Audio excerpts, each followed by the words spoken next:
Hello children. Today we are going to learn about something very special in nature. We will learn how a tiny caterpillar changes into a beautiful butterfly. This process is called the life cycle of a butterfly. Let's go step by step. A butterfly's life begins with an egg. The mother butterfly lays her eggs on the leaves of plants. These eggs are very small, sometimes as tiny as a pinhead. After a few days, the egg hatches, and a small baby caterpillar comes out.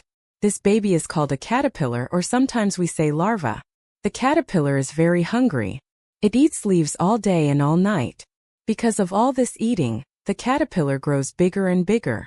As it grows, its skin becomes too tight. So the caterpillar changes its skin many times. This is called molting. Each time it sheds, it becomes larger. After growing enough, the caterpillar is ready for the next stage. It hangs itself on a branch or a leaf and forms a hard covering around its body. This covering is called a chrysalis or pupa. From the outside, it looks like nothing is happening. But inside, a big change is taking place. The caterpillar's body is slowly transforming into a butterfly. This change is called metamorphosis. After some days, the chrysalis breaks open. Out comes a butterfly. At first, its wings are soft and wet. The butterfly waits for its wings to dry and become strong. Then it flaps its wings and flies away.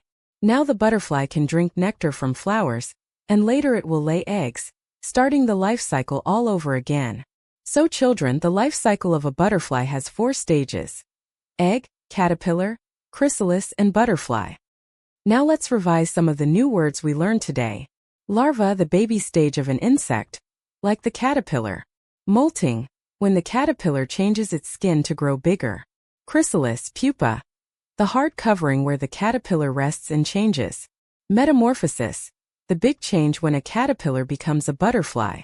Nectar, the sweet liquid inside flowers that butterflies drink. So children, today we learned how a butterfly grows from an egg into a caterpillar, then into a chrysalis, and finally into a butterfly. Next time you see a butterfly flying in the garden, you will know the amazing journey it has gone through.